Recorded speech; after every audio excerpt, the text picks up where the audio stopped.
This edition of MacVoices is sponsored by Linode, your solution when you need a virtual server in the cloud. Use the code MacVoices2019 to take $20 off your first purchase at linode.com/MacVoices. Welcome to MacVoices. This is the talk of the Apple community, and I'm Chuck Joyner. Folks, this is another one of our holiday gift guide shows. We're doing as many as we can to try to help you give and get the best tech for the holiday or just the best gifts. It doesn't necessarily have to be tech. So we seem to have evolved beyond just tech because many of our guests come up with some really offbeat things that they just have to share. And that's all I'm going to say about that. So the rules are simple. We do 3 or 4 rounds of gift picks. The only rules are that this panel can't select something that anyone else on the panel previously selected, or that anyone from any of the previous gift guide panels have selected. So that way you're assured that you will get brand new ideas from this show, no matter how many gift guide shows we do. So with that, let's go around the table, see who's here, and have a little fun. First up, and I'm going to stick with the order on my screen just to make it easy for me, Mr. Norbert Frassa. Norbert, welcome. It's good to see you again. Hi, Chuck. It's nice to see you, too. This is my first holiday gift guide, so go easy on me. No, never. We don't go easy on anybody. You and I will be heading to CES in Vegas in just a couple short months. It'll be soon. I think less than 60 days now. Oh, God, I wish I hadn't done that. All right. Well, still, yeah, it's the way it is. At least there's holidays in between to try to prepare. True, because holidays are never stressful. No, not a bit. Also here, I last talked to him at MacStock, Mr. Mike Rose. Mike, it's good to see you. Pleasure to see you as well, Chuck. Happy holidays. Happy holidays. Happy holidays. You and I seem to have a tough time getting our schedules together, so I'm delighted that we were able to make this happen. Well, me too. And since I'm actually in an alternate time zone this week, I'm in San Francisco for Dreamforce, which starts tomorrow, Tuesday. So it was fortuitous that you had a slot that worked both for the East Coast and the West Coast. I'm very glad to be here. Great. Well, I'm delighted to have you. Last but absolutely not least, folks, I usually don't get afraid when a guest comes on the gift guide shows, but this guest I'm afraid of because last year he cost me money. A lot more money than I intended to spend. Mr. Frederick Van Johnson. Frederick, it's great to see you. Thanks for being here. You're welcome, Chuck. Thanks for having me on. Yeah, and I fully intend to spend lots of your money this time around, too. So be prepared. You know, and Frederick's another one. We've tried a couple times to get you on the show for different things, and the schedules just never line up. So thanks so much for doing this tonight. You're welcome. You're welcome. My pleasure. Yeah. So, guys, you heard the introduction. You know the rules. Let's get to it. Norbert, you get the first pick of this for round one. Oh, wow. Great. Well, right now, with the transition of the Mac and the whole plug thing going on, we're kind of going in a transition where some of my products are USB-C, some of them are USB-A. So I kind of had to figure out how I was going to best use that for travel, because when you travel, you want to have your plugs ready. So my first pick is the Satechi 75-watt plug, and that has both 2 USB-Cs and 2 USB-As. So when I travel, this is the only thing that I have to travel with. It charges up my MacBook Pro, 13-inch MacBook Pro, perfectly. Charges my AirPods. I have an extra plug in there for my Apple Watch. I have some USB-Cs, my iPad. It's one-stop shop. Everything's ready to go. It's $69.99. And when you compare it to the 61-watt Apple adapter, you're basically getting the same thing, but extra switches. So you're good to go. Nice. Very nice. Very cool. Practical. Very practical. One of my favorite brands, Satechi. We might see another one of their products later on in the list. Ooh, okay. Tease. Foreshadowing. And Norbert addresses the challenge a lot of us are having when we're making that move from the old USB to USB-C. So yeah, good pick. Frederick, you're up. What do you think? Well, I wanted to, speaking of offbeat, and I got to apologize, Chuck. I sent you a list of my picks. This was not on my list. So this this one's out of the blue, but it's good. And there's my daughter, Cameron, back there. But this is called a spiffy light stick. Have you guys seen these? No. Yeah, so this is a spiffy light stick where, can I get it? Is where it is basically a bunch of LEDs that you can turn on like this and use it for, iPhone shots, iPhone photography, etc. Then you can also cycle through the different colors by just hitting the button on here. And it's amazingly bright, actually. You charge it through micro USB on the end there, so it's rechargeable. But the coolest thing about this guy is it's also a bracelet. So you can put it on like that. That's awesome. And be the photographer nerd and run around with this thing on, and it also has little hooks on there, little holes for you to hang it if you want to mount it that way, one on both sides. And the last cool thing about it is the whole thing's magnetic. So you can stick it on any magnetic surface to get the perfect lighting. So they make them in two kinds. There's this kind, which is the more expensive one. Relatively speaking, it's $89 or just about $90 for this one. It's called the Lumi Duo. And then they make a bicolor version, actually three versions, a bicolor version, which is basically just, two colors, obviously. It's $45. And then an RGB version. Sorry, there is two versions. So there's the RGB version, which is this one. There's the bicolor version, which is, kind of basically shades of lightness. And then there's both of them together in a bundle, and they call that the Lumi Duo. And that's it. Yeah, it's pretty fun. It's light. You throw it in your camera bag, and you have light for whatever purpose wherever you go. It's pretty cool. Frederick, is that comparable to the little clip-on LED lights that we see so many places from a brightness standpoint? It is. It's very comparable. This thing gets amazingly bright, and I spoke to the founders, the developers of this thing, and my question was, you can get on Amazon or wherever, whatever retailer you use, and you see all kinds of LED lights on there from next to nothing all the way up to really expensive.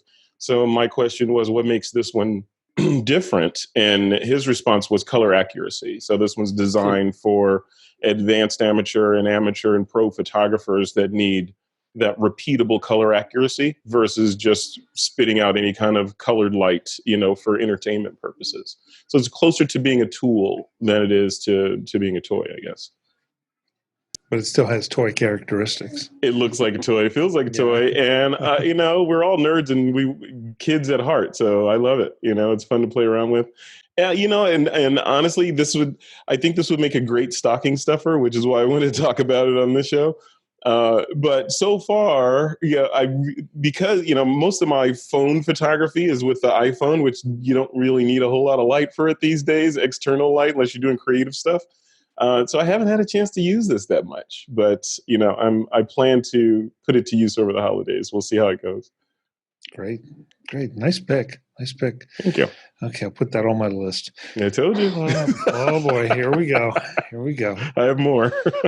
All right. Mike, what do you have for first round?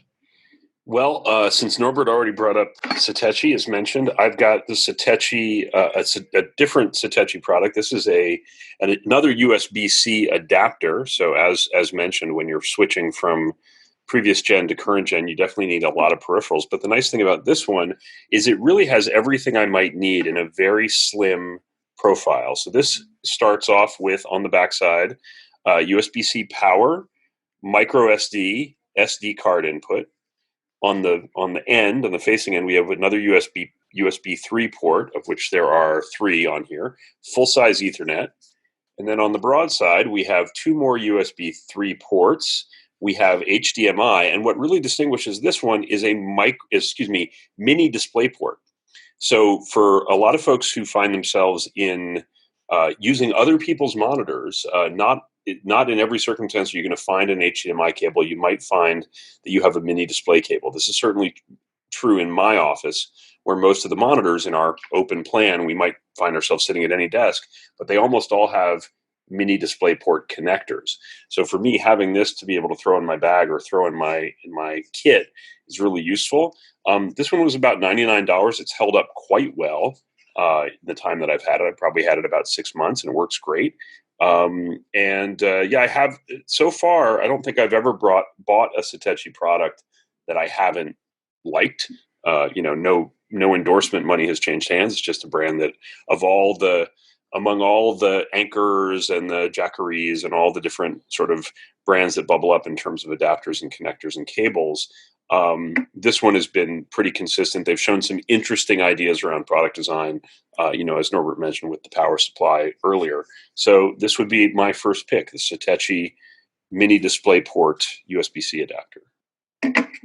I'd have to vouch for that one, Michael. I have that actually plugged into my Mac right now. So. See, it's sweeping the nation. It really is quite useful, and it's on my Amazon wish list. So there you go. At the very least, our wish lists grow from these shows. Yeah, there you go. My family says, "What happened to you?" I was like, "Chuck, your wish list. Why are all these strange products on your wish list?" Joiner. It's his fault. Yeah. And my family looks at mine, and what do I say? I say Frederick. I wear that badge with pride. It's the holiday tradition of passing blame. It's very American. Exactly. I look at it as the rest of us. I look at it as economic stimulation. That's the way I try to justify it. Yeah. Well, I'm going to recommend something for the first round that the person you're giving it to may already have it, or they may not. And that is if they have not purchased an Apple product recently, then they don't have a subscription to Apple TV Plus. And so I'm going to suggest Apple TV Plus.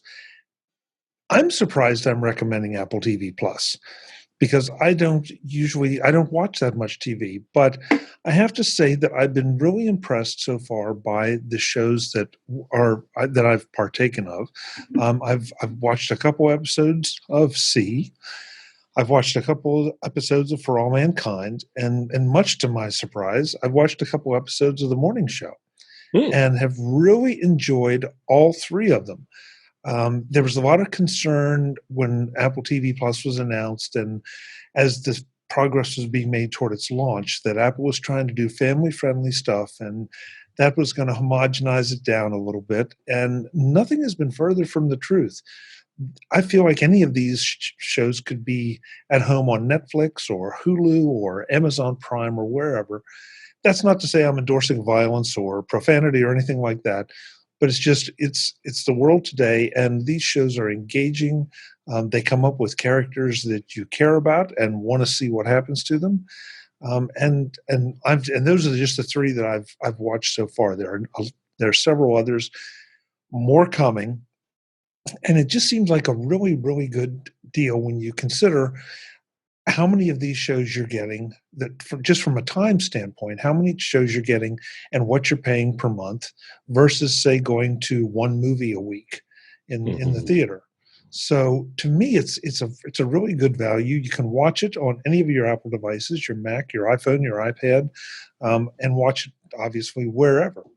So if you haven't checked it out, go take a look at it. I think you might be pleasantly surprised.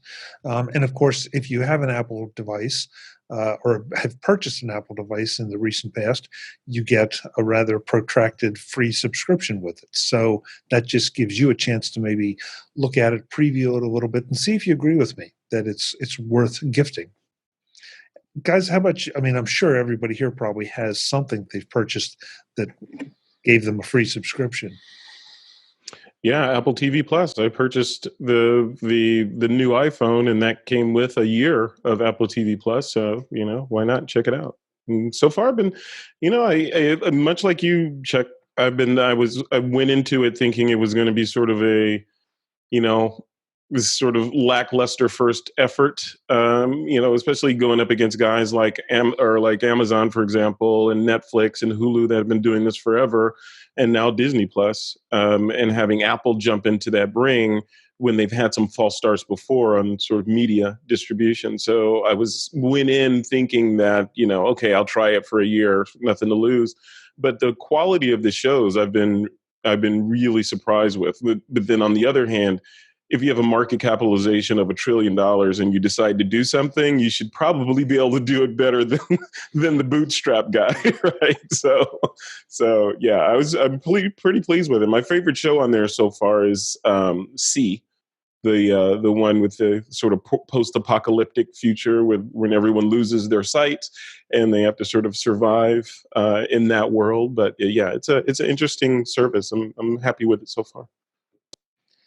It will be very interesting to see how it develops. I agree with you, Frederick. Mm-hmm. Norbert, Mike, either one of you two, have you tried it at all? I did get the year free subscription with a new iPhone, just as Frederick did. I started watching the morning show, and I found myself being drawn into it. There's a limited number of hours in the day, and I think in my household, sort of Netflix is a requirement just because of the programming that my kids and my wife like to watch. Amazon Prime comes along with the Prime membership, so there's not any extra effort really or extra spend involved in that.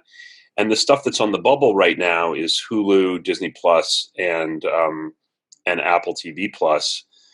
Yeah, I mean, I'm not sure at this point. If you ask me, hey, you have to decide right now if you want to keep it at the end of the year.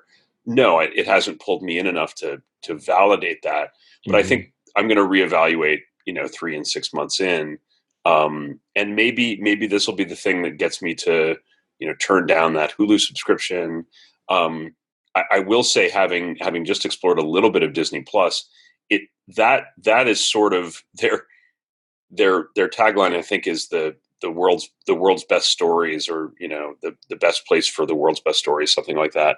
And it really is kind of impressive, the amount of content that's on that service. Apple TV Plus is obviously much more original programming at this point. Having that library of the Marvel movies and the Star Wars movies and all of the Disney content is kind of like, it's almost unavoidable. Like you can't. I don't think you can have. My children are older, Frederick, than yours are right now. But I think if you were trying to make the case, like, well, we don't really need Disney Plus, you might get some pushback from the younger generation. Yeah. If you have a 6-year-old like I do, the word unavoidable needs some exclamation points around it.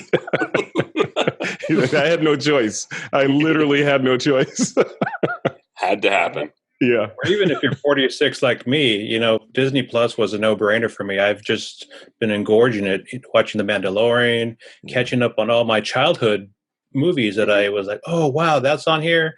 And Herbie the Love Bug, and, just watching them over and over again, not watching the whole movie, but catching glimpses of the movies here and there. And for me, Disney Plus is the one kind of to beat right now. One that I click in, and it had a very interesting way to set up that basically on my Apple TV, I loaded up the app. As long as I had the app running on my iPhone, it authenticated and loaded it. That was neat. That was really neat. Yeah, it's clean. I guess that's our second pick from everybody there, Chuck, would be Disney Plus. Yeah, picked and endorsed. Yeah, well, it was already picked in a prior jury. Dang it. Or a panel. Well, that's okay though. I mean, the whole idea of, but I guess my question with Disney Plus, there's no question about the legacy content. And I do want to point out, by the way, that Norbert just admitted on camera that he was into Herbie the Love Bug. But loud and proud. But right now, what's the new content going to be? I mean, that's sort of the thing with the Apple TV Plus, that this is all brand new content, and I just didn't expect it to grab me as much as it has. So, well, for me, being a Marvel nerd, there's going to be a lot of Marvel shows coming out in the next 2 years. WandaVision, I think one of the Captain America spinoffs is coming out on there. So there is more. They have a surplus of content that they can come in. And I think Marvel's stage part 4, there's going to be much more Disney Plus integration with that. So yeah, it should be interesting because you look at the things that Disney owns, like especially if you're thinking the superhero universe, all of Marvel, they own the Hulk, They have a part of Spider-Man, I guess. They own X-Men, all that stuff, and it's all right. They own Blade, all these franchises are owned by Disney that we all know and love and will be waiting in line to see when they release something. So yeah, I think that's if it were a competitive play against an entity like Apple, then the scales are clearly unbalanced with them having their library of content even going against somebody with unlimited pockets. But it's interesting. It'll be a great game to watch, and we get to sit down on the couch and watch all this good content come out and, watch them vie for our dollars. Well, and it'll be very interesting to see how they develop all those franchises. And because like Blade, I mean, honestly, Frederick, I kind of forgot about the Blade franchise because there really hasn't been a vehicle to promote or to create content for that. Because some of those weren't commercially successful enough to invest the money in the big budget, blockbuster movie.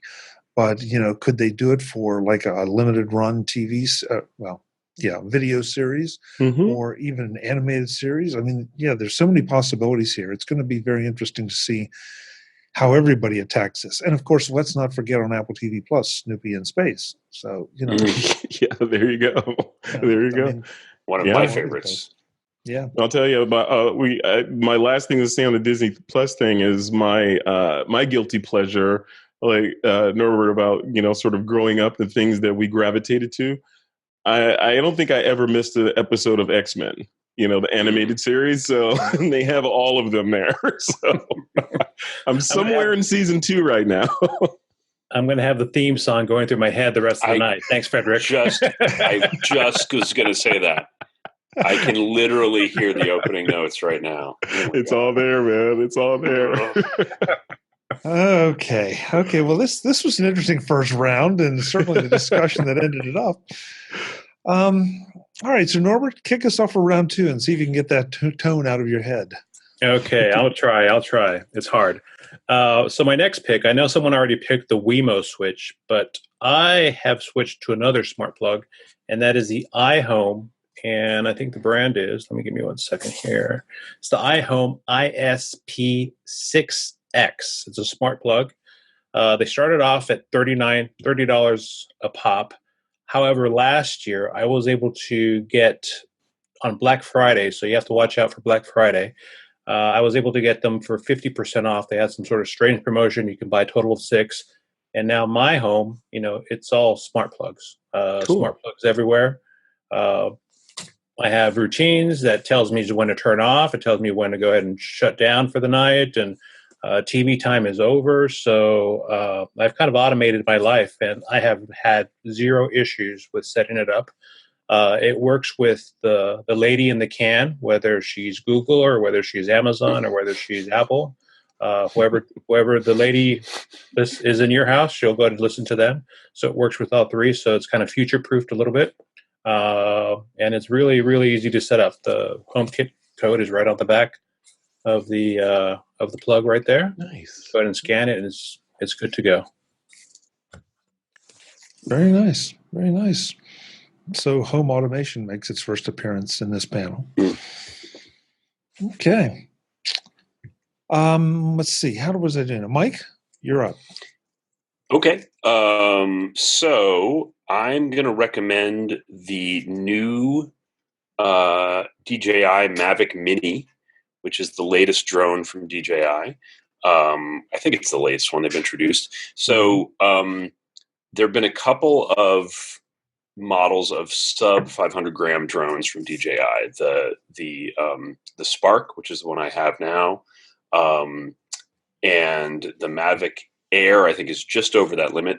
The weight is a little bit important for consumer drones because it determines whether or not you have to register it with the FAA, which is not difficult, but it's a little bit of a chore. So having a less than a half a kilogram drone means that you essentially are flying under the radar. Forgive the pun. So the Mavic Mini looks to be great. It's a foldable drone. It's got 4K video. It has the same great app-based controls that you're used to with other DJI drones. And for anybody who likes photography, likes to do aerial photography, this is a great. I mean, the quality of their products is pretty consistently high from the Phantom until now. Definitely worth a look. It's a little bit more expensive. It's in the $360 range, give or take, than something that you would consider a stocking stuffer. But I would certainly recommend taking a look at it. Very nice. So, are you doing photography with this, Mike, or are you just playing with it as a drone? Mostly just photography for fun. But one of the things you can do is you can do bracketed shots for HDR. So if you're doing landscape or anything from above, the images that you get out of it are really spectacular. And what I've begun doing is getting those HDR images printed on a metal substrate, which you can do at Walgreens or CVS. They have the Epson paper that actually prints on metal. So you get a really nice effect if you've got any sort of skyline or waterfall or anything like that you've shot from the air, and you get that HDR image. It turns out great, and it's not. I mean, those metal prints are not expensive. You can get them for about $15 or $20.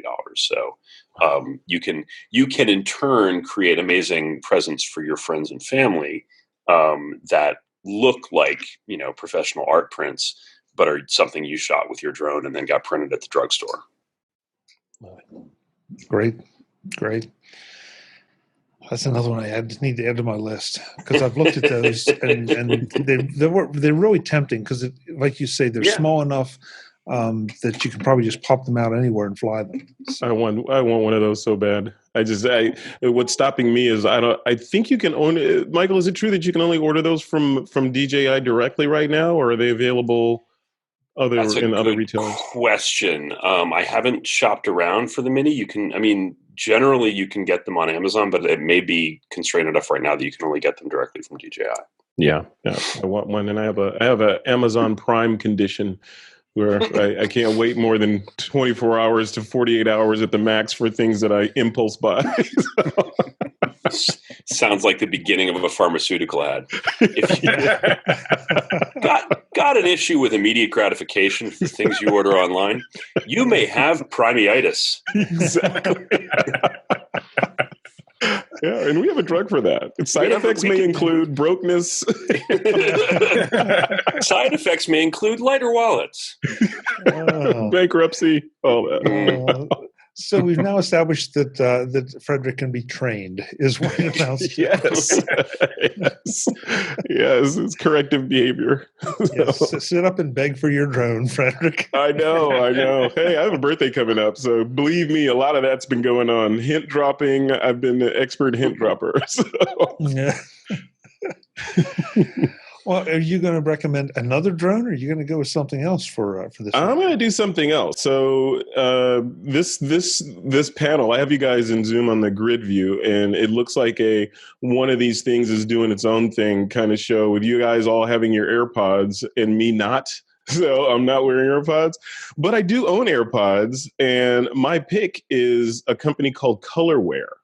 So they're a company that will take AirPods and color them or paint them. Let me see if I can get this camera to focus on this. Probably not. It's probably too far. There you go. There you go. So there you go. So these are gloss black, obviously, and they're just standard AirPods. And they just added, within the last couple of days, actually, the AirPods Pro to their lineup. So you can order flat black AirPods Pro directly from them.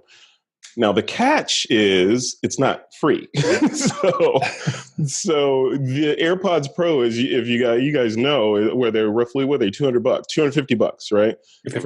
For the AirPods Pro. If you buy them from Colorware and you pick your color, which by the way, you can pick a different color for each ear, however you want to do it, or a different color for the case and the each ear.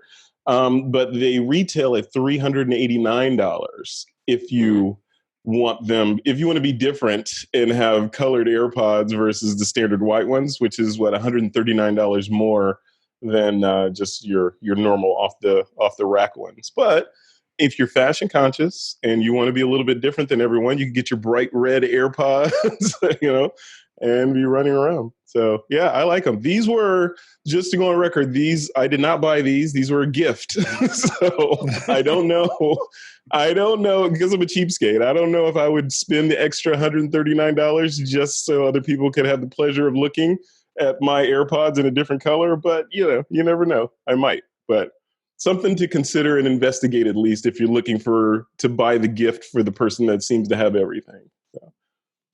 Interesting. So I have to ask: do they just cover the AirPods, or do they cover the case as well? They do the case. They do the case and the AirPods. Yeah. So here's the case. Oh. You can kind of see that. Yeah. So here's the case, and then it's interesting. So I think they can justify that $389 because you would think, what the heck, I could just get a can of spray paint for $2 and prime them and paint them, but these look factory, like everything down to the little silver tip on the end is masked off, and there's, every little grill is open. It looks like they came from Apple like this, literally. Wow. And the areas that shouldn't be painted aren't painted, like they did not paint inside the case, so yeah, they did a really good job. And it's like I said, you could pick a color for the case and individually for each AirPod. So you could have 3 colors going on if you want, or just one monochromatic color. So, Frederick, what's the turnaround time to mail them in and get them back? I think they say a couple of weeks. But if you need a rush, they can put a rush on it. And, of course, they're going to charge you for that. But if you need a rush, they could do it in like 3 days. So you don't purchase the AirPods directly? You don't. So I'm looking at the site now. I believe that you buy the AirPods from them. So you're not sending them your old AirPods. I think that's probably for liability reasons, because you could send them some old AirPods and then claim that they were broken, But yeah, you buy them from them, they color them and ship them back to you. Got it. I love the idea of having different colors in each ear, because you just, like, someone sees you from one side, they're like, oh, it's a normal white AirPod. You go to the other side, it's like, electric blue? Where did that come from? Yeah. They even have metallic colors. I'm looking at the site now. They have metallic colors and flat, sort of matte colors. If I were to get a pair of AirPods Pro, I would get them probably flat black, because the gloss black is nice, but it's still a little bit too, hey, look at me, I got AirPods on. I want something that just sort of very subtle, just sort of subdued. And I think the flat black, if I was Apple, that's the color that I would produce and distribute. So yeah, they're very nice. I'm happy with the gloss ones too, because the gloss ones are very nice.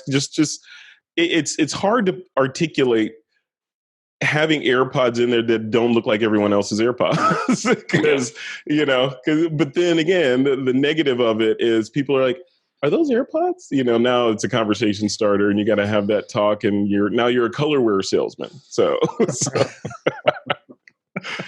no, but they're cool. It's a good little niche business, and they seem to be going strong. So clearly there's demand for being different. So yeah, very cool. I would suggest checking them out. Yeah, there's always a demand for being different, which is why we're all here. So. Yeah, absolutely. Yeah. Okay, so let's see. What am I going to do? So I'm going to stick with an Apple theme. This will be my first speaker pick for the gift guides this year, and I'm going to go back and tell you that if you haven't gotten one yet, get a HomePod, and if you do have one, get a second one, because for a stereo pair. I know that there are cheaper options out there, but these are becoming more and more affordable. I just saw, as we record this about a week ago, Best Buy had a special on them for $200. Mm-hmm. So they've suddenly become a whole lot more affordable, and at least theoretically for Black Friday, Cyber Monday, they will be more competitive with some of the other options out there.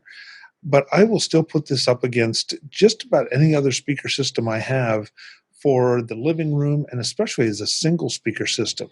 But as a stereo pair, they are really dynamite. And the beauty of them, one of the beauties of them, is that they just don't distort.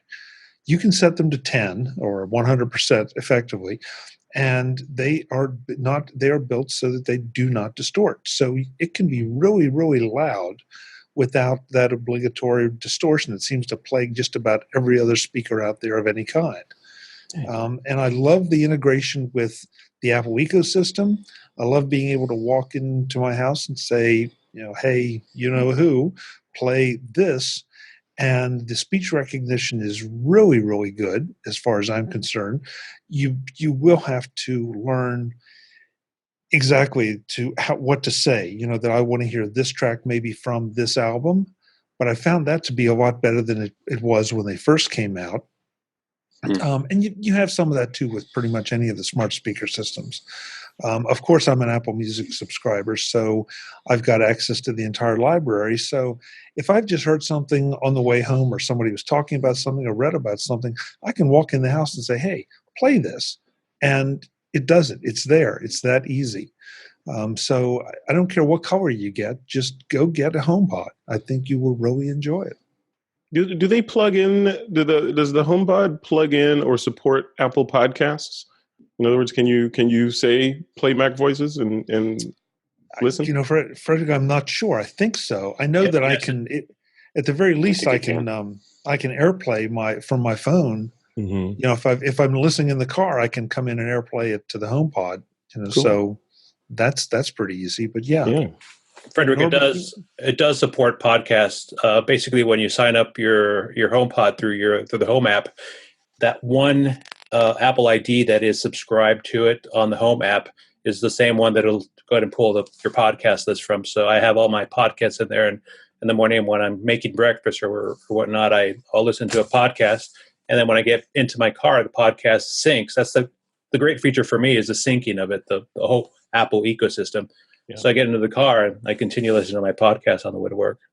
What do those things cost now? I know they're pretty pricey when they launched. Are you still up there? The HomePod? Yeah, the HomePod. Yeah, well, I think they're still technically $279. I think. Okay, that's not too bad. But I saw Best Buy at $200 just a week or so ago. I got to believe that's probably going to be the price point, maybe even a little lower. Over the shopping weekends. So yeah, that Best Buy price was a Black Friday preview sale. So I'm not sure if they're going to have the same price on Black Friday itself. And Costco, for a period of almost a day, had it on sale for $150. So if you're a Costco member, yeah, they flew off the shelves, but Costco had them for $150. So just keep your eyes and ears out, and there'll be some good deals to be had this year. Cool. There you go. So, guys, that's 2 rounds. This is where we're in the middle. So now you can start scouring your lists and deciding what you want to promote next. Because I don't think, unlike the first Mac Jerry gift guide, we haven't had any steals as far as I know. So we shall see. This edition of MacVoices is sponsored by Linode, your solution when you need a virtual server in the cloud. Need a virtual cloud server like now? Linode has you covered. You can deploy a new server customized to your purposes with the features you want in seconds. Time is money, and if you have that immediate need, Linode is there. And even if you don't need your new server that quickly, Linode is there. And these aren't just any servers. These are SSD-based, 40 gigabit, high-performance processor-powered servers that are suitable for web hosting, distributed applications, hosted servers, and more. Pick from a simple $5 per month Nanodes plan, or ramp the whole way up to a high-powered dedicated CPU. When you need to upgrade, as your requirements demand, that upgrade is just a click away. To make some deployments even easier, there's a host of one-click installs, with everything from Minecraft to WordPress. Need to locate your server in a particular location for either performance or legal reasons? No problem. Linode has data centers all over the world, including their newest in Canada and one coming soon in Mumbai. Perhaps most important, though, is their pricing. No surprises, no hidden costs. You pay for what you need, and you pay for what you use on an hourly basis. No hidden data transfer fees like some of the larger cloud services. It's your data. Why would you expect to pay to access it? With Linode, you don't. These are just a few of the features that Linode brings to the table.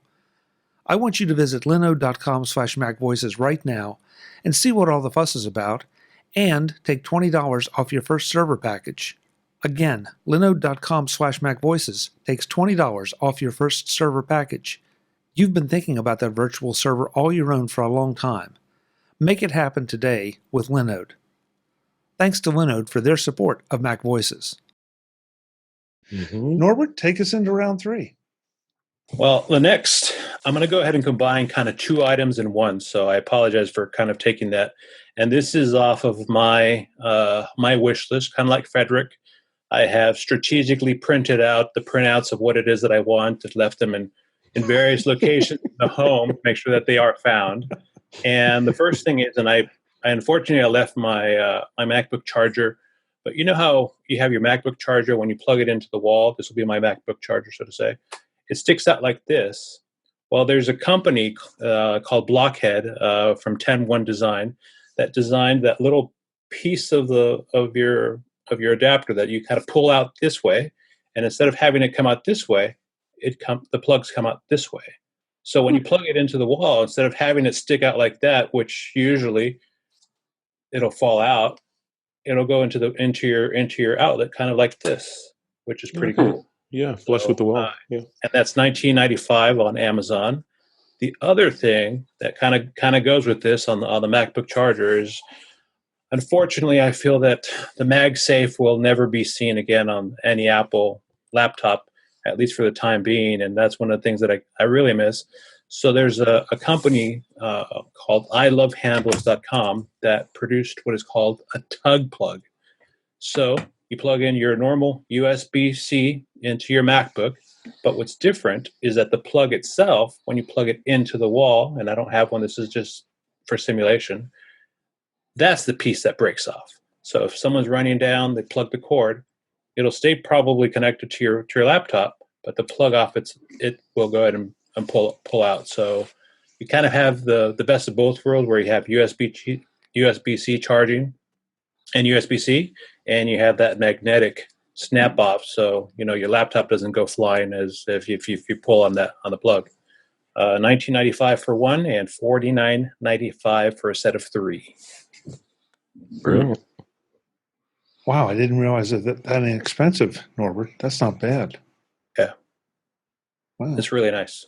And it doesn't just work with MacBooks. It could work with, a lamp or anything where you have, Frederick, small children running around, and, they tend to run over and trip over things. So you want to make sure that you don't drop off. That's a great switch. Yeah, they should sell those with every gymnastics membership for a 6-year-old. That's a good idea. Sounds like the voice of experience, Frederick. Yes. Yeah. Draw your own conclusions. Just know that I'm buying that, Norbert. Okay. Mike, round 3. Round 3. So I'm going to go with a subscription pick this time, but for the technology learner in your life. I'm recommending Pluralsight. If you're not familiar with it, Pluralsight is a training site similar to Udemy or Udacity or a bunch of the other technology training, nano degree, and web training sites. But they have a real focus on technical education. It's very practical. It's things that are relevant for someone who's pursuing an IT or a enterprise architecture career. The quality of the courses is very good.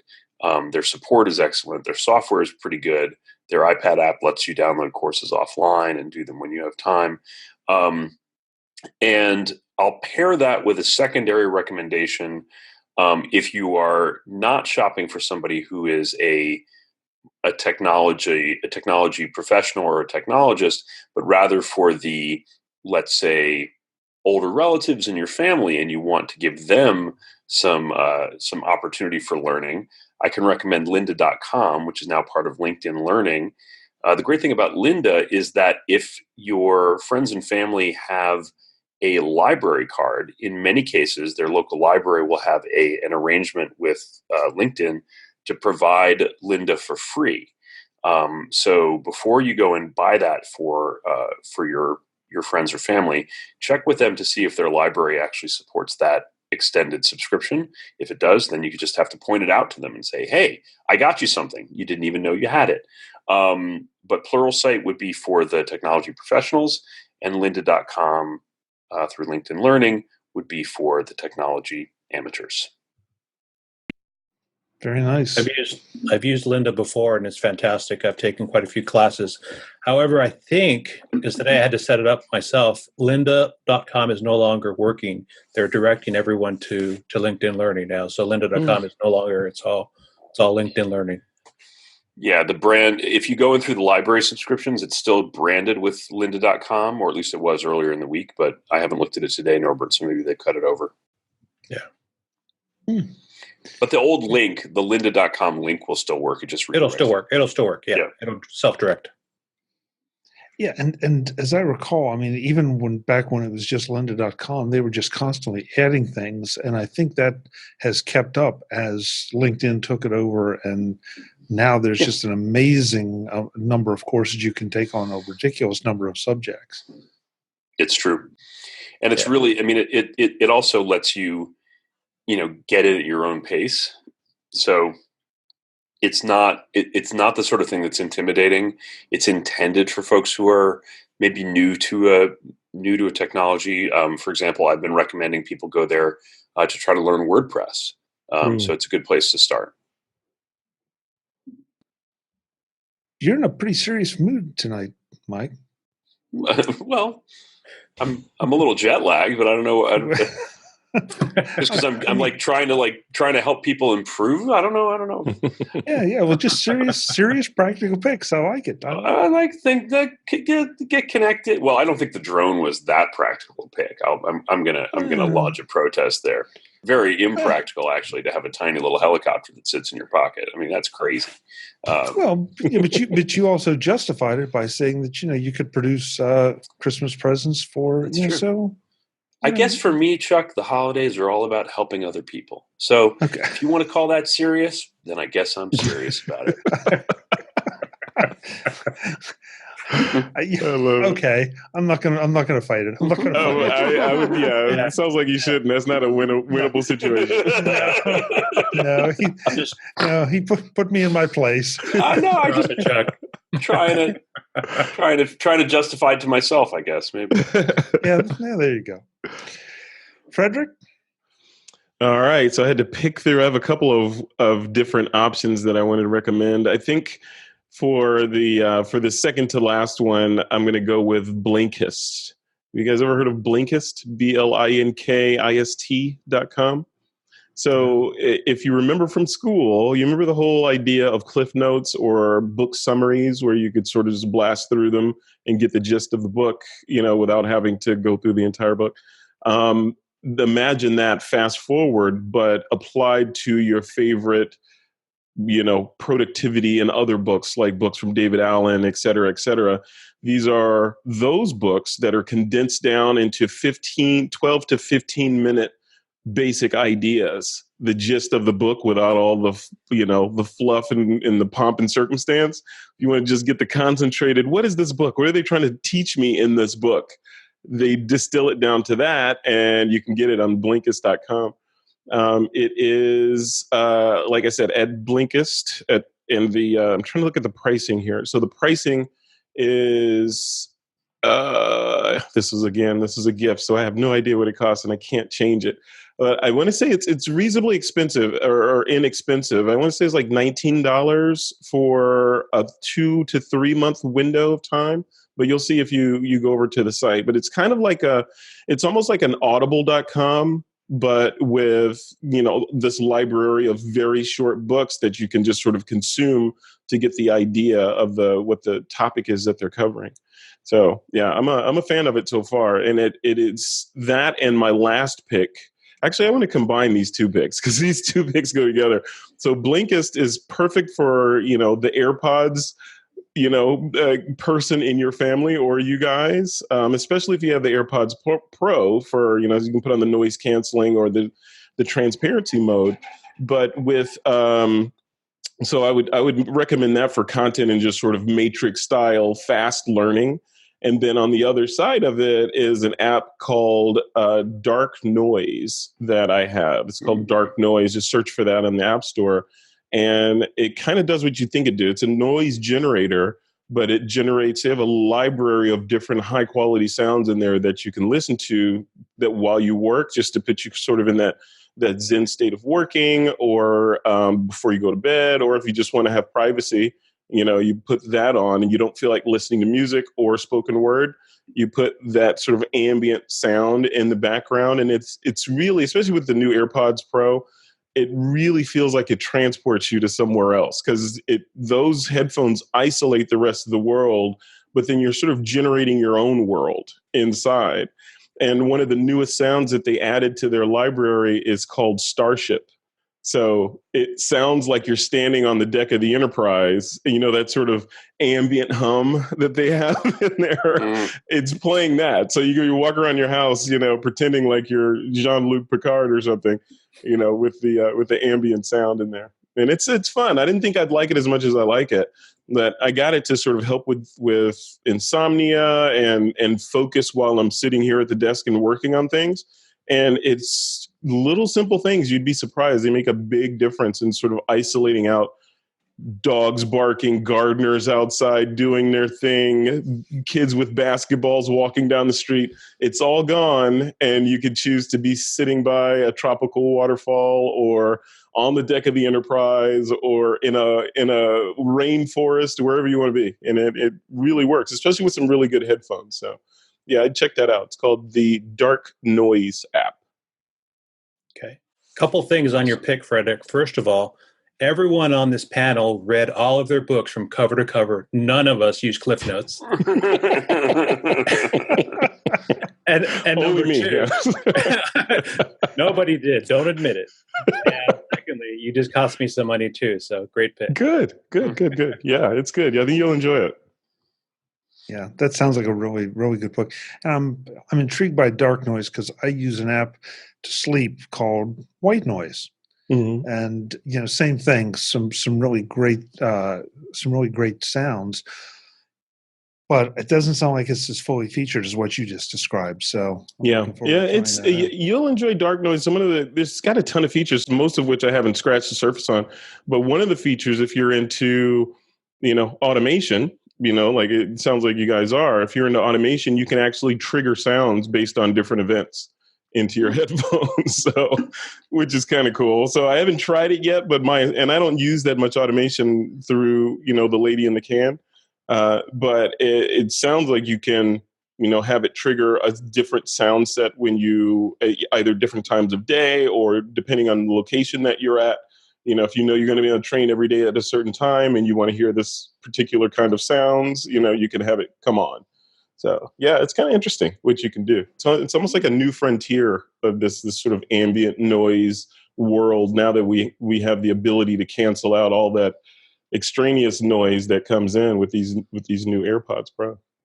Now, can you automate it so when a certain person starts talking, the dark noise comes on? That would be an episode of Black Mirror, I think. Or divorce court. I'm not sure. Or divorce court. When spouse arrives at my location. Exactly. When you detect this voice pattern, distort it. I wonder if they could license from the Peanuts folks the sound of Charlie Brown's teacher in your headphones. Oh yeah, fantastic. Uh-huh.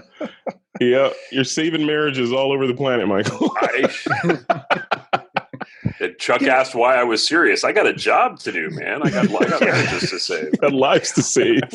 Oh, and Mike, I'm thinking, okay, if you you can set the proximity thing for your wife's iPhone so that if your wife's iPhone arrives at a certain location. You can. I mean, any family member who's sharing their location with you, you can be alerted when they arrive. The question is whether you can then fire additional automation after that on that alert. But I bet you could with shortcuts, which actually leads me to my fourth pick. Are we on the fourth pick or the third pick? We're on the third. Finish the third. That was the last third. Yeah, that was the third. Frederick was the last third. I have to do mine. So. Oh, you have to do yours. Well, then I won't. I have to do mine. Yeah, yeah. Oh, before you give that one, I found the pricing real quick. So for the Blinkist app, it is $8.34 a month, or $100 billed annually, or their premium version. I'm not sure what's in the premium, but it's $16 a month for the premium.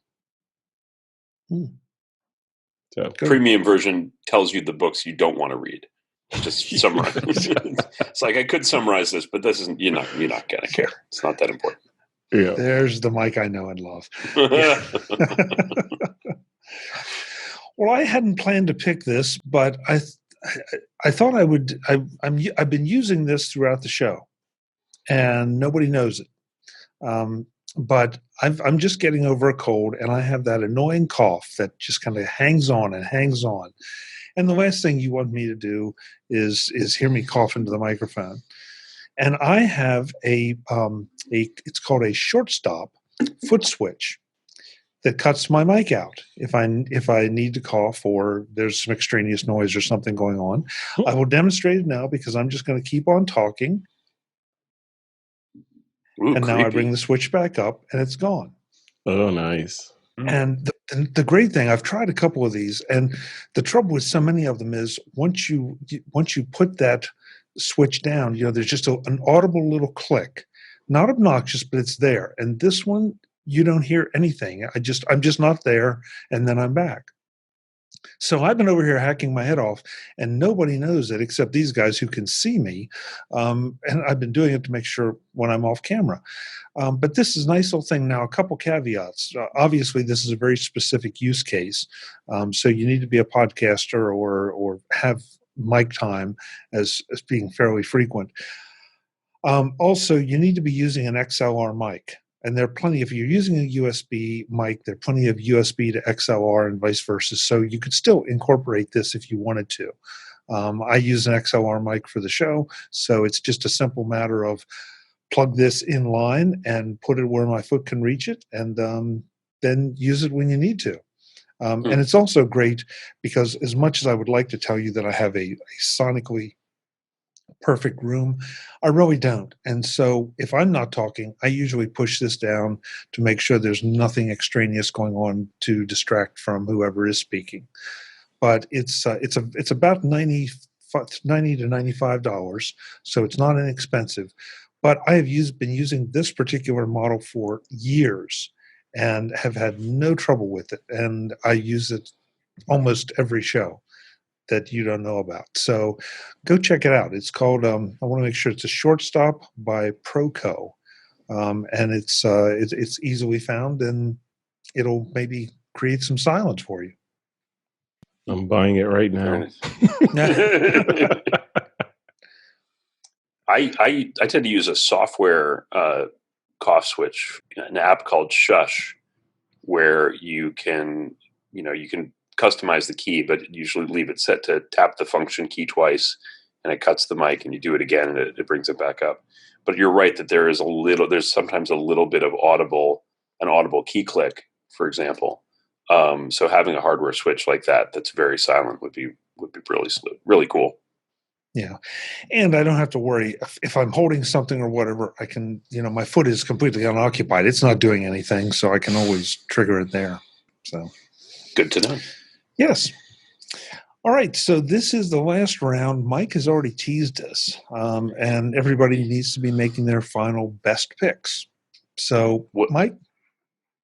I will gladly, since we were talking about automation and shortcuts, and hopefully did not mute myself, I would like to recommend the Mac Sparky Shortcuts Field Guide for iOS 13. So David Sparks and his team have produced an incredible set of videos and learning materials all about shortcuts, the automation technology on iOS and iPadOS. Oh, yeah, yeah, and it's one of those things where, you might be a shortcuts fan. You might have built your own shortcuts. You might be doing some automation. You might follow other authors or other instructors and folks who've created other content around shortcuts. Federico Viticci has a lot of shortcut stuff on his site. But what David has done is really pulled it all together into a clear and easily understandable narrative. Teaches you a little bit of the programming concepts, the logical concepts that you need to make great shortcuts and to make them work for you. So highly recommended. Everything that Max Sparky does is great, but in this case, it's great and it's very useful. So definitely a pick from me. Great pick. I'll second that. I purchased it when he came out on MacVoices a while back, and it's a fantastic field guide. So many hours of great stuff, great quality stuff. Yeah. And as Norbert just said, David was on the show to talk a little bit about it, so you can go back and I guess a week or two ago, you can hear him talk about creating it and what all's there. So. Right. I'll be buying that too. Yeah. Norbert, I have to apologize. Mike teased me so much that I went straight to him and skipped you, and I'm so sorry. So, nope. That's what happens when I get teased. Nope. We will leave that there. And thank you. No, we're all amongst friends. So the reality is if everyone on this panel, or everyone, the majority of your audience, Chuck, the reality is if we're going to be going home pretty soon, having some turkey, having some gravy, having some good food and good family, and the reality is that we're going to be the tech problem solver for our families. And one of the biggest problems that you can solve for them is to make sure that they have a secure password. And my pick is going to be a family subscription for 1Password. I can't tell you how many times I go home or I go somewhere and I ask a family member, hey, what's your password for this? And of course, it's the name of the dog and then 1, 2, 3. If that's not an easy password anymore, it used to be password 1, 2, 3, but now it's the name of the dog and 1, 2, 3. So this helps them secure their accounts.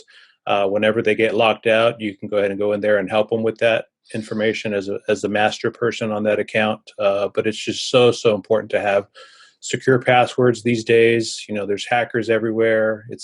I can't tell you how important it is to make sure that you don't have the same password on various accounts. So 1Password is going to be my fourth pick. Wow, great pick. And I forgot they had a family version, so that's even better. Yep. You're right. Good job. Frederick, what do you think? Yeah. So my last pick, can I do kind of two little roundup picks? Sure. So just real quick, just to continue on our theme of headphones that we've been talking about a little bit on the show. These guys here are the Amazon Echo Buds, which respond to that lady's name that starts with an A. And you put them in, basically they're essentially like AirPods, but powered by her, by the Amazon service. Almost said it. But you put them in, you can walk around. It's interesting because if you're using any sort of Amazon powered automation in your home, now you have it in your ear and you can talk. And it's almost having them in there. It's almost like having the a conscience in your head that responds to your questions. So, for example, I was playing with them the other day and I had them in and I said, I gave it a math question. Hey, what's your name? What's this divided by this, multiplied by that, whatever. You look like a fool saying that out to, to other people in the world, but I got the answer back immediately. Or things like, where's the nearest this? Where's the nearest that? How much is this? Even esoteric things like how far is the sun from the earth, or, things like that. You just have all that knowledge available to you hands-free at any given time. It's sort of a weird feeling to get used to it. The other part that you have to get used to is the fact that if you're security conscious, then there's this company, this multi-billion-dollar Jeff Bezos company that's listening to your every move and knows where you are and all that stuff. So there's a security sort of thing in there for the people that are sort of leery of that. But from a straight tech geek and having access to information and whatever you want at any given time, and they're, you don't have to paint them because they're already black, right? So you put them in and go, and they cost $100 less than AirPods Pro.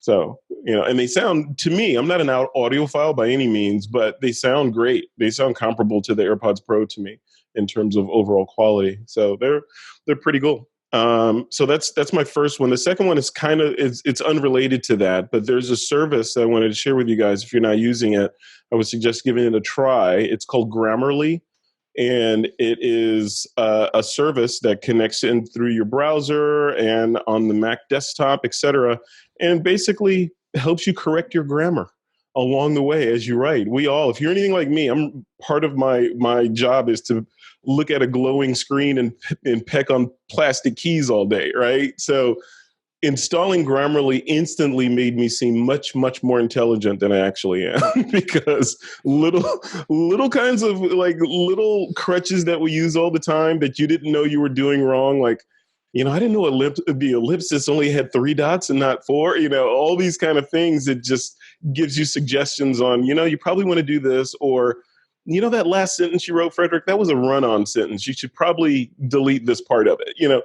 Those sorts of things it gives you, and then it tracks you over time to tell you how much work it's been doing, at the end of the month. So I don't think I'd want to operate with doing what I do, operate with a service that's not like Grammarly, because it just makes you a better writer. It makes you more concise and more professional. And if I don't know if you're like me, one of my pet peeves is to get emails or even text messages that just have obvious spelling errors and all this stuff. Not that it makes you mad, but it brings that person down a couple of notches, that you can just reread this before you press send, and it helps you with that. So it's really good. I would check it out. The pricing is $30 a month for the premium subscription. I think they have a free plan that you can try out. And then if you want to just use it and not be bothered, it's $140 a year. So that's the one I'm on. I just pay the year, done with it. And I figure $140 to make me appear at least smarter to everyone else. That's a bargain. So I'm on it. Grammarly.com. So now we know your secret is what you're telling me. That is my secret. That is my secret. That's part of it. Yeah. Yep. You'd be surprised how many errors you make in just a simple paragraph, and how much you can fix it to make it just that much more concise by just removing or adding a comma or taking an entire sentence out or whatever. Yeah. It's very powerful. Good picks. Well, I'm going to wrap up. Something that came up on some previous gift guide shows is that folks want to carry around a lot more data with them than they have room on their iPads or their iPhones for. And so there are a number of fairly expensive options out there, and they have absolutely their place. And and the use cases are pretty good. But I want to recommend a flash drive. But a particular kind of flash drive by a company, I'm not even going to try to pronounce it. It's EATOP. So could be ETOP, ATOP, I'm not sure. But anyway, this is a 128 gig flash drive, USB 3.0, so it's pretty fast. But the beauty of it is that the connectors slide. So you slide the connector one way, and you've got your basic USB plug that you normally have. But you slide it the other way, and it turns into a Lightning USB stick.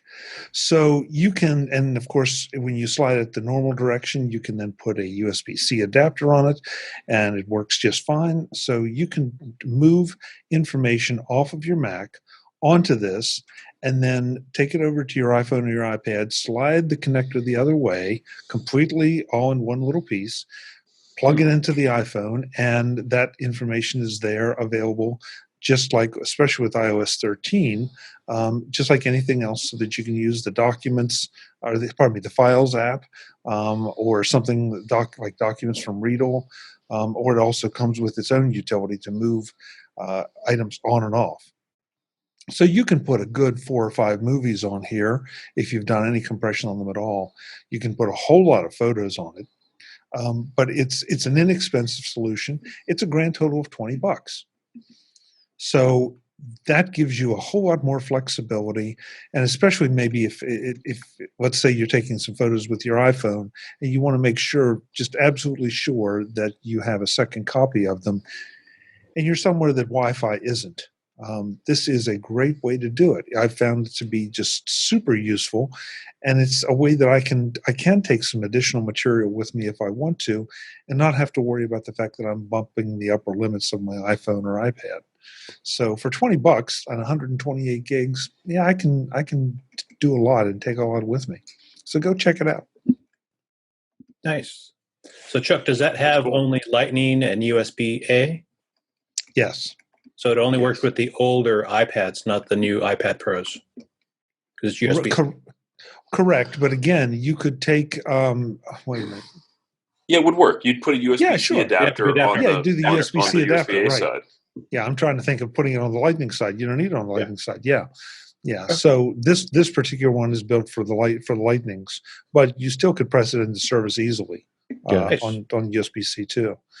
Or in that case, you'd probably just buy a USB-C flash drive, unless you have an iPhone, and then it becomes a lot more versatile. So, but yeah, it's one of those things that's like at $40, it would be probably pretty good. At $20, it's a no-brainer. Take it and throw it in your bag, and you've got the storage. Stocking stuffers. Yeah, exactly. Really cool. Exactly. Mm-hmm. Nice. Guys, thank you. That's 4 rounds. That's a whole lot of great. That's a whole lot of great picks. I really appreciate you guys taking the time to show up here and have some fun with me. You're welcome. Thank you. Our pleasure. Thank you, Chuck. Yeah, it was fun. So let's go around the horn and let folks know where they can find you if they want to follow up on questions about your picks or anything else. Norbert? Well, I don't have a podcast. I don't have any type of technology show. I'm just the tech man around town. I have a Twitter handle at Norbert Frassa, and that's about it. Great. Thanks so much for being here. Happy holidays. Happy holidays. Mike? Well, you can find me on Twitter and micro.blog at Mike T. Rose, as usual. And of course, you can also find me about every other week, give or take, on the After Show with our good friend Kelly Guimont. And that's at aftershowpodcast.com. Perfect. Thanks so much for being here. Happy holidays. Happy holidays to you. Frederick, are you still hanging out in warm country? No, I'm in San Jose. Yeah, I'm still up here in the Bay Area. Yeah, so you guys can find me online at thisweekinphoto.com. That's the home of our podcast, and from there, we link to all of the different things that we're doing, and including a community for photographers, and you can come join us in. We have an online school, and also obviously the podcast and YouTube channel. But we are relaunching the entire site in 2020. We'll be in soft launch in a couple of weeks, but we're doing some really interesting things there in terms of bringing everything under one umbrella, and also simultaneously celebrating our 10-year anniversary. So, please come check us out at thisweekinphoto.com. Yeah, we're one of the longest running photography specific podcasts out there. So I'm excited. 10 years already? Wow. Yeah, it's a decade. Isn't that crazy? Wow. Congratulations. That's great. Thank you. Great. Well, happy holidays to you and your family, and to the 6-year-old that came in and interrupted the show. I love it. Yes, that's her thing. That's her thing. She's always doing that. Yeah, making guest appearances. Yeah. Oh, guys, thanks again. You're welcome. My pleasure. Thank you, Chuck. Folks, I'm Chuck Joyner. This is MacVoices. Again, we will have show notes that cover everything here, so you don't have to guess as to what it is. But I also want to point out that we have a Flipboard magazine, a MacVoices 2019 Holiday Gift Guide Flipboard magazine, so that you can just fire up the app on your iPhone or iPad, flip through, see the links to the products, and jump right to them and order them from there if you wish. So a couple different ways to find the picks, evaluate them, decide what you're going to get and give this holiday season. Until the next time, and as always, thanks for watching. Visit MacVoices.com for show notes and to connect with Chuck on social media. Get involved in our Facebook group or like our Facebook page, and get more out of your Apple tech with MacVoices Magazine, free on Flipboard and on the web. And if you find value in it all, consider supporting us through either our Patreon campaign at patreon.com/MacVoices or by making a one-time donation via the PayPal link on our front page and in the show notes of each episode. You will join these fine people who help bring you Mac Voices.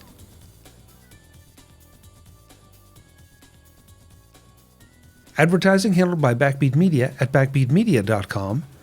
Bandwidth provided by CacheFly at cachefly.com.